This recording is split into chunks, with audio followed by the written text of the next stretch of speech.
La extensión del estado de catástrofe hasta el 30 de julio, una medida que requiere la aprobación de la Cámara de Diputadas y Diputados y el Senado para su puesta en marcha. De concretarse, el país cumplirá más de un año bajo restricciones por la pandemia. ¿Es conveniente? Lo analizamos a esta hora junto a Enrique Navarro, profesor de Derecho Constitucional de la Universidad de Chile y director del Departamento de Derecho Público. Enrique, ¿cómo estás? Muy buenos días, gracias por acompañarnos. Muy buenos días, Nicolás. Muchas gracias por la invitación.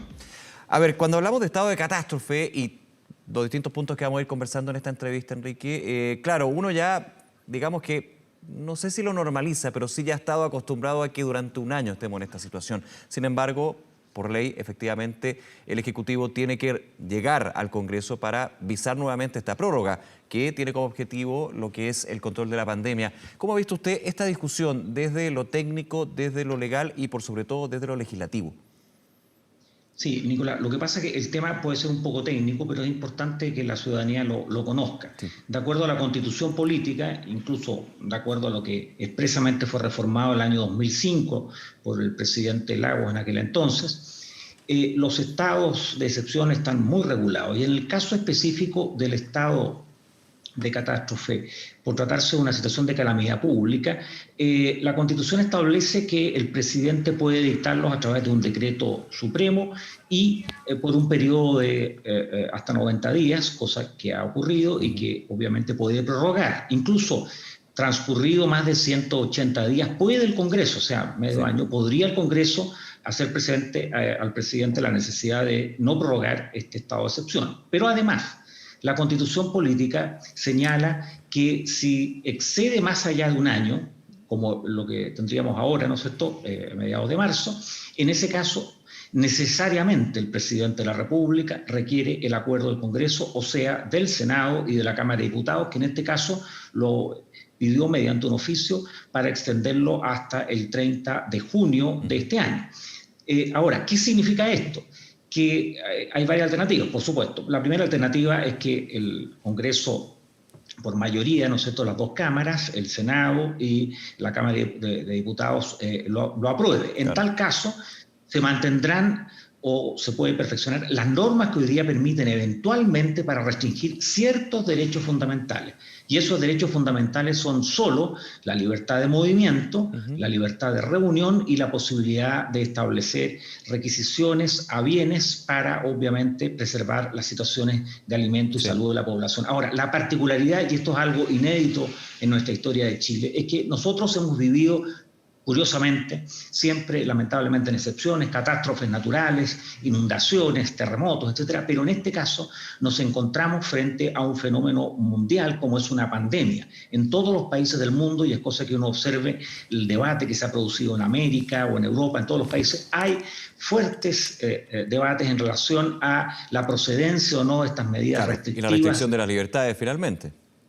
Exactamente, en muchos países incluso se han presentado recursos ante los tribunales de justicia, la gran mayoría de los casos han sido desechados, pero en otros, sin embargo, se han hecho algunas precisiones. En el caso nuestro, se han presentado decenas de recursos de protección y amparo ante los tribunales de justicia. En general, la Corte Suprema ha señalado que estas materias son técnicas y que corresponden a que sean resueltas por el órgano específico técnico como es el Ejecutivo y el Ministerio de Salud, porque también aquí juegan, Nicolás, otros elementos como es las normas del Código Sanitario que permiten aplicar lo que se llama la alerta sanitaria, y eso faculta a la autoridad a dictar una serie de actos y resoluciones para preservar precisamente la salud de las personas. Pero evidentemente, por ejemplo, por señalar uno de los elementos que ha generado más debate, el toque de queda. El toque de queda, los tribunales de justicia lo han validado como una medida excepcional, obviamente no puede ser algo permanente, que se adopte, ¿no es cierto?, por la autoridad para restringir eventualmente la libertad de movimiento. En este caso, tendría por propósito específico evitar la circunstancia que se produzcan, ¿no es cierto?, aglomeraciones, que las personas, digamos, concurran a las distintas casas, digamos, y que hagan reuniones, etcétera, con el objeto de evitar precisamente la situación de pandemia.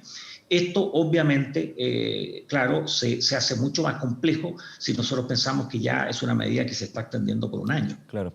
Enrique, en ese punto me voy a quedar con el toque de queda, porque si uno analiza lo que es la discusión legislativa para visar o no esta extensión del estado de catástrofe por parte del Ejecutivo, que el Ejecutivo dice, viene por la situación de la pandemia.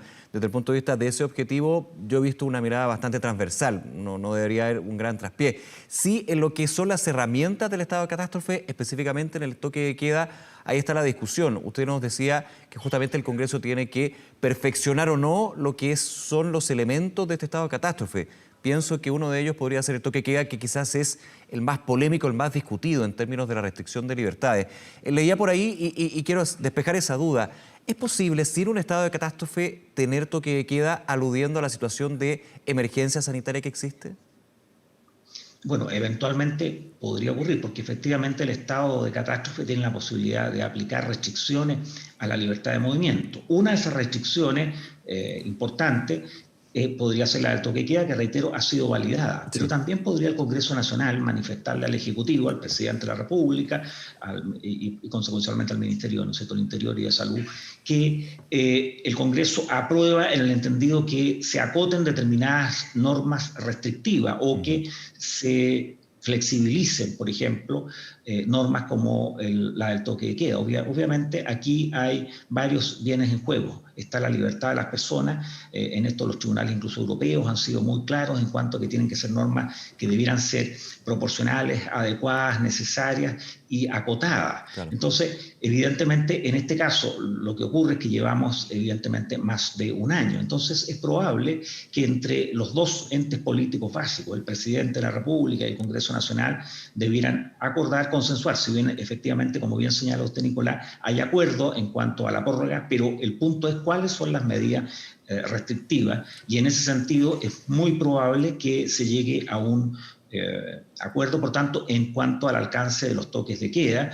Probablemente que digamos, las horas se flexibilicen, en fin, o eventualmente incluso, por ejemplo, que pudieran ser diferentes de acuerdo a las regiones, porque en claro, eso Enrique, también... en ese punto, una de las iniciativas o ideas que ha salido es que si ya existe un plan paso a paso que va determinando la restricción de libertades dependiendo de qué paso se encuentre o qué fase se encuentre en la comuna, que justamente el toque de queda esté supeditado a esa fase que finalmente define el aforo de los lugares, la restricción también de distintas libertades. Eso uno entendiendo desde el punto de vista legal, ¿podría ser posible en esta discusión que se da en el Congreso?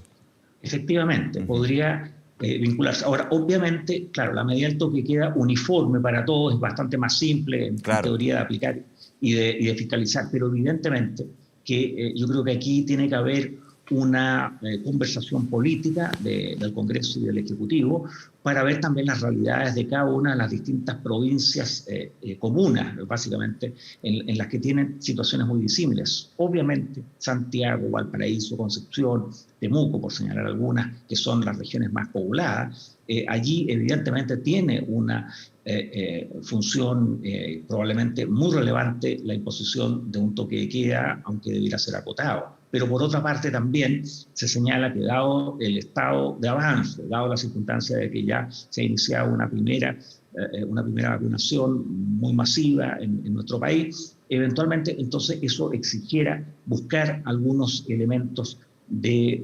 morigeración, o sea, modificarlo, digamos, permitir que eventualmente los centros comerciales extendieran su hora de atención, las personas pudieran también trasladarse eventualmente en distintas localidades. El tema, reitero, es muy complejo porque, claro, piensen ustedes que esta situación ha significado además, no solamente para las personas, una aflicción evidentemente en su vida diaria, porque la restricción a la libertad de movimiento es muy fundamental y debería ser muy excepcional, sino también, por supuesto, que ha afectado al funcionamiento de las actividades.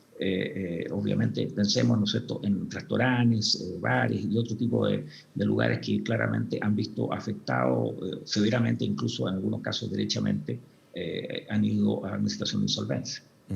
Aquí, usted lo decía, Enrique, a nivel internacional se ha puesto el debate sobre la libertad y la restricción de esta libertad cuando hay un elemento de peso, que en este caso es el derecho a la vida, el derecho a la salud, cuando puede interponerse ante la libertad. Y esa discusión la hemos tenido también en varias ocasiones en nuestro país. Cuando uno está por sobre otro, pasó en algún minuto también con otro derecho, el derecho a poder votar. En el plebiscito pasado, cuando justamente se entraba la posibilidad de que personas con COVID-19 llegaran y tenían que votar porque efectivamente había un derecho al sufragio. pero cómo este podía colisionar con el derecho a la salud pública, al bienestar del resto.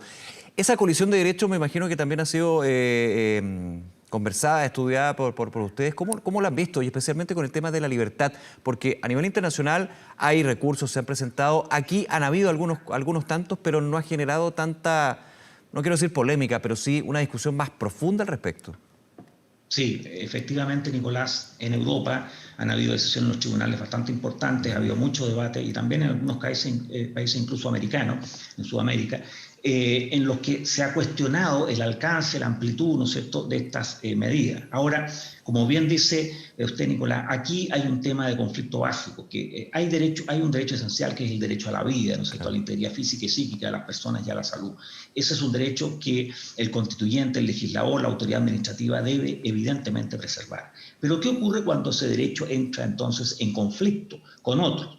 La libertad, como vemos, de movimiento, ¿no es cierto?, o derecho político. ¿Hasta dónde puedo yo permitir que coexistan, ¿no es cierto?, adecuadamente ambos? Claro, en el caso de una elección, que vamos a encontrarnos, fíjense ustedes, con una elección en abril, en pleno estado de excepción. Si uno lee a los grandes autores clásicos de derecho constitucional, una de las reglas básicas que siempre han dicho, no puede haber elecciones, no puede haber un régimen democrático en el cual las elecciones sean en estado de excepción. O sea, De hecho, hasta el plebiscito era impensado justamente en la base de lo que significa un proceso democrático de elección, estar en un estado de excepción. Después se despejó, pero hubo dudas con respecto a si era posible, con restricciones de la libertad de movimiento, de cuarentenas, poder desarrollar un proceso de eleccionario. Finalmente se logró, pero hubo en algún minuto esa duda.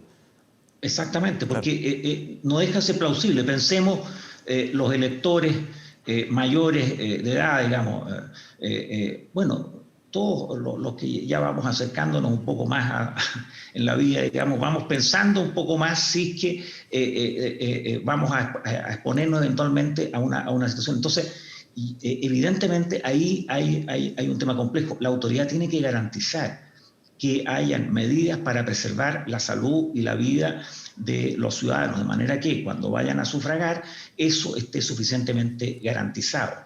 Ahora, esto, Nicolás, en todo tipo de materia ha generado debate, porque, por ejemplo, probablemente en sociedades como la norteamericana, el debate entre, supongamos, el tema de la vacunación, que es un tema que ha generado mucho debate en nuestros países, el derecho, ¿no es cierto?, a preservar la vida, la salud de las personas versus la libertad o las convicciones de las personas, y en muchos países dicen no, hay una preeminencia a la convicción que tenga la persona, por tanto yo no la puedo obligar a vacunarse, por ejemplo.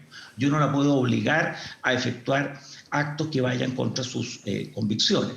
Entonces, en el caso de la elección, claro, yo tengo una facultad. Hoy día, desde el año 2011, el sufragio no es una obligación, no es un deber, es una facultad. Yo puedo sufragar o no. Pero si fuera obligatorio, ahí doblemente nos encontramos con un conflicto, porque yo tengo la situación imperiosa, aunque es impensado que un ciudadano no se interese por las cosas de su país, pero me voy a encontrar con una controversia entre la libertad para concurrir y sufragar o no, y por otra parte, preservar la vida y mi salud. Entonces, ahí tiene que el ordenamiento jurídico buscar un equilibrio, y por tanto, obviamente nosotros tenemos en Chile una larga tradición de respeto ejemplar en materia de elecciones, y yo estoy seguro que eso, bajo los distintos órganos electorales, se va a ejecutar adecuadamente. Ahí sí, como se sabe, un debate en la posibilidad de que por primera vez en la historia la elección se efectúe en 2 días, que es algo inédito, porque eso va a exigir, ¿no es cierto?, que la autoridad militar garantice precisamente la custodia de los votos, que es algo inédito en el caso nuestro. Entonces, son situaciones que obviamente se van modificando. Hoy día, en muchos países moderno existe el sufragio electrónico, pero piensen ustedes todo el debate que hubo en Estados Unidos por el sufragio anticipado, digamos, obviamente que llegó a un exceso por parte del presidente Trump, pero es un tema que se plantea en muchos países. Nosotros tenemos una larga tradición en donde el voto es personal, obviamente, y no existe esta tradición por el voto electrónico, pero hoy día nos encontramos con una tecnología que es muy notable y que, por tanto, no podemos desatendernos de la misma y ver cómo pudiera coexistir entonces, darle salud, seguridad a las personas y por otra parte que cumplan con sus derechos fundamentales. Enrique Navarro, nuevamente muchas gracias por esta conversación con Canal 24 Horas. Que tenga un buen día. Muchas gracias, Nicolás, por la invitación. Hasta luego, gracias. Vamos a cambiar de tema con diversas...